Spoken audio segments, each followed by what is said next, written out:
प्रभू श्री रामचंद्राला 14 वर्षाच्या वनवासाला पाठवा आणि भरताला गादीवर बसवा. ही दशरथ राजाकडे कैकेयीनं केलेली मागणी कैकेयीला विनाशाकडे घेऊन जाणारी ठरली. तर खऱ्या अर्थानं प्रभू मला येऊ द्या तुमच्या सोबत ही लक्ष्मण भैयानं केलेली मागणी आणि खऱ्या अर्थानं पादुकाची केलेली भरतानं मागणी ही इतिहासाच्या पटलावर त्यांना अजरामर करणारी ठरली. देवकी मातेकडे कंसानं प्रत्येक बाळाची केलेली मागणी विनाशाकडे घेऊन जाणारी ठरली.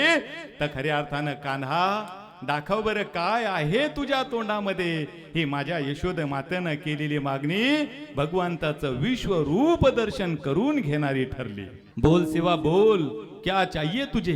तुझा बाप हवा की स्वराज्य? बोल बोल शिवा बोल, तुझे क्या चाहिए बोल. आदिलशाहीनं केलेली मागणी विनाशाकडे घेऊन जाणारी ठरली. तर खऱ्या अर्थानं माझ्या मासाहेब जिजाऊनं शिवाय देवीला एका पुत्राची केलेली मागणी हे हिंदवी स्वराज्य घडवणारी ठरली. हिंदवी स्वराज्य घडवणारी ठरली.